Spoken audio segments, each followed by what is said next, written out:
I think I was in a bit of shock because I did not realize that this was set in the 70s until I saw the appliances on the set. I somehow missed that part in the script. So, Like the title, you mean?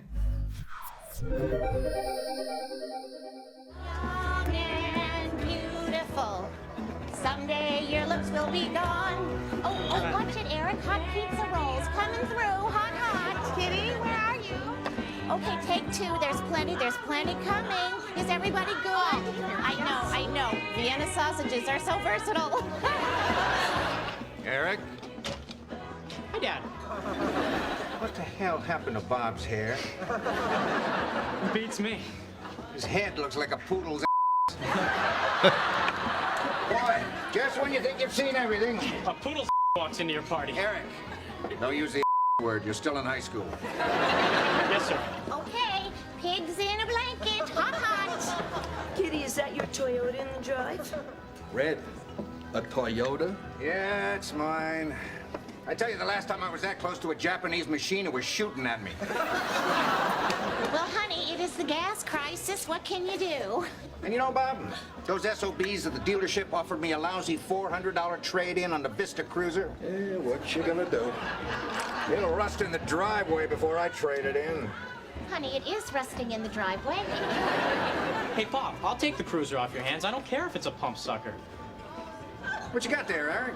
Beer? I found it just sitting, around. Well, put them away, son. Why, I intend to, sir. Oh, honey, on your way to the basement, could you pop these in the fridge? They're warm.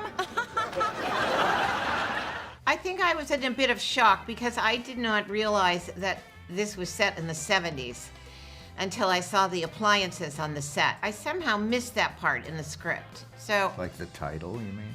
well, it wasn't called that. It was called The Kids Are All Right or something. Yeah. Yeah. No. Well, I didn't know it was the 70s, so maybe I didn't read the title of the show. I didn't know completely what that involved.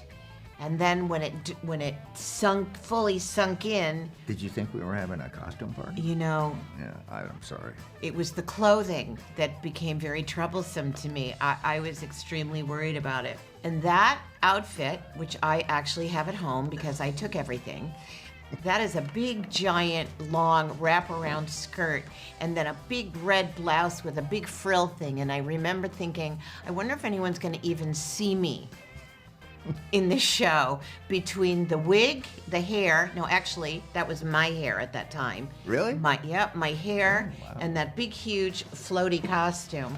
And I was very much my mother.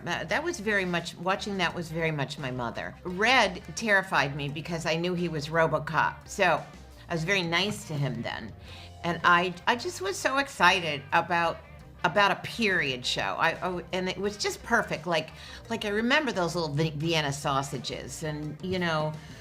I don't know, the writing was so sharp and so good. It was just so much fun. So much fun. I didn't remember that I sang that though. You don't And I remember didn't what- even sound that bad. Basically, I think I was nervous because I hadn't really, I'd done comedy, of course, on stage, but I hadn't actually in the little podunk theaters I worked in. No, I was in some nice theaters. But anyway, I hadn't really done comedy on film, so I was a little bit concerned about how I was going to come off comedically. I didn't know that. I did not know that you were insecure. Oh, sure. So anyway, I was a little insecure about that, but all you have to do is get a couple of laughs and you go, oh, okay, I got this. As you can see, I had some pretty good, they even make me chuckle now. I had some kind of funny lines in there and it worked, and so, and especially, when you're doing a big crowd scene, it's another thing if I'm doing a scene with Debra Joe and it's like bip, bap, bip, bap, bip, bap, What is it? bip, bap, boom, like that. It worked, and so it was good. It was actually an important scene for me now that I think about it.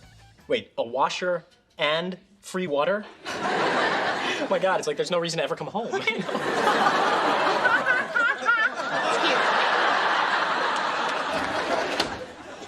Wash washer and dryer, Red. They are going to have a washer and dryer. That red-headed harlot is going to be shouting out my baby's grass stains. What about my last summer with my youngest child? I bet you weren't thinking about that when you went fishing. I bought sparklers for the 4th of July. He loved sparklers, and now he's leaving, and what are we going to do for the 4th of July? There's a car show in Kenosha. A car show? I don't want to go to a car show in Kenosha. I want 3 more months with my baby boy. And now they're gone because of your bull. Way to go, dumb.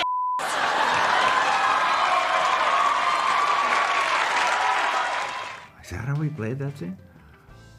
Yeah, but I think that was a rewrite. I think that was on the night of shooting. Yeah, I think it was What?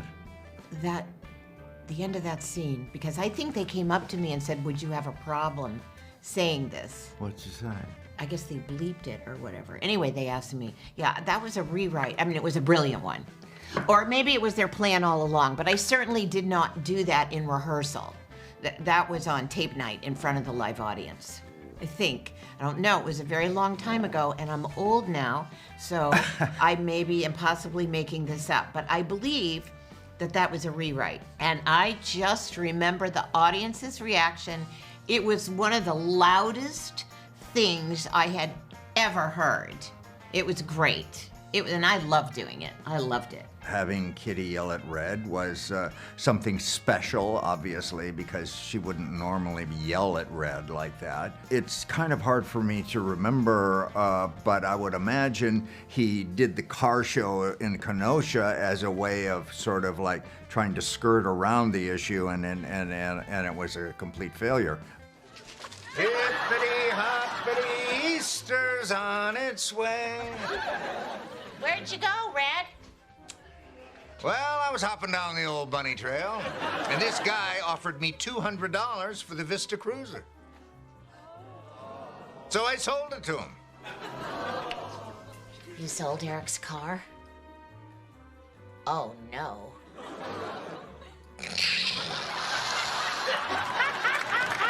When we filmed those, this camera was sitting right in the middle of us. And at the time that this was filmed, you couldn't miss a line because they couldn't edit it.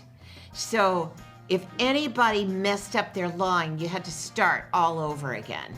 Right. And I think it was Tanya. I think it was Midge. Rest Every her time soul. it got to Midge, you held your breath that she would remember. You could hear her or something. And I can't tell you how many times we started over in this scene, like a bazillion times. Because she would always go, ooh, ooh, ooh. Yeah, she'd get nervous. She'd get so, because the pressure was, it was actually a little intense. You didn't want to be the one to mess up. They're the 360s. I call them the 360s. Those cookies look good. Well, thanks. Sorry I made a scene. Oh, you were just tired. No, I wasn't just tired.